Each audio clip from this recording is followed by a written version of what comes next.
Këtë informacion e kam edhe nga këshilltarët e djathtë të Bashkisë së Buqisë, por po s'pate një plan mbashtrimi në një zonë, domethënë nuk ke të drejta japësh ti për parqe fotovoltaike. Pra, s'ka pse të cënohet interesi banorëve kur bashkia duhet të marrë hallkat njëra pas tjetrës. Dhe ç'është më kryesorja, për sa i përket ankandeve, edhe në ankant, ashtu siç ndodh edhe me prokurorimet, duhet të ketë të paktën dy subjekte ose më shumë që të jenë konkurrent. Në rastin konkret në Bulqisë nuk e kemi patur këtë rregull, por siç dihet gjithmonë janë dhënë më përpara dhe të gjesat publike me banorët nuk janë bërë në asnjërin rast, sepse gjërat janë përcaktuar më përpara sipas interesave. Dua të theksoj këtu se disa nga këta parqe fotovoltaike dyshohet që ju përkasin eksponentëve ose ish eksponentëve të Partisë Socialiste në qarkun Dibër. Okej, pra vendosën eksponentët e PS-s thjesht marrin tokat e fshatarëve.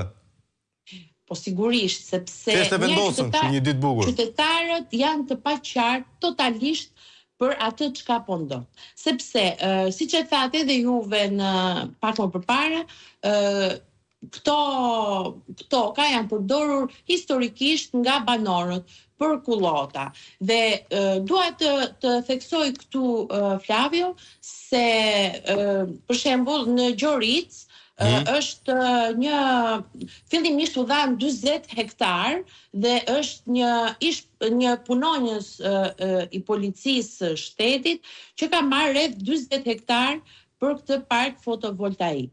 Bëhet fjalë për Gjoricën.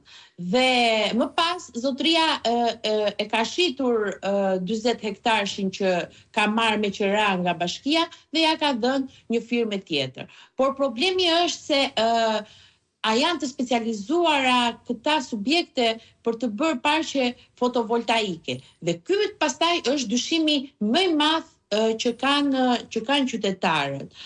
Pra, ti mund vish të rrethosh tokën, të thuash që unë po bëj një park fotovoltaik, por çfarë të mire i sjell atyre banorëve që jetojnë në ato zona.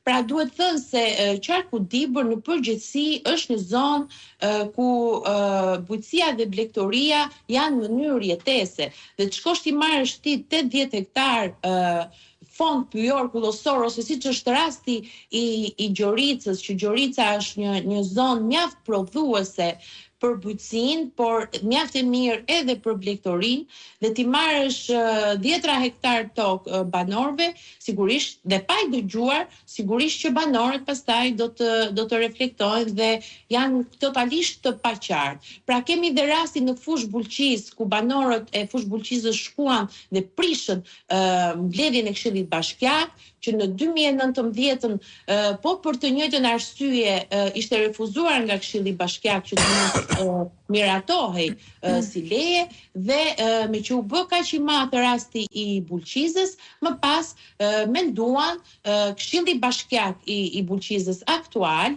së bashku me kryetaren që nuk e dim akoma se çfarë profesioni ka dhe çfarë përfaqëson, sepse siç e dini dhe në qarkun Dibër në 2023-shin kur u bën zgjedhjet lokale, ne kishim drejtuese politike të Partisë Socialiste Zonjën Balluku, dhe s'ka se si të ndodhi ndryshe dhe si të jetë ndryshe, sepse tani po vuajnë qytetarët po kuptojnë pasojat që ka ndodhur gjatë kohës që ajo ishte drejtuese politike në qarkun Dibër. Se sa koncesione janë dhënë, se sa parqe voltaike, se sa hece.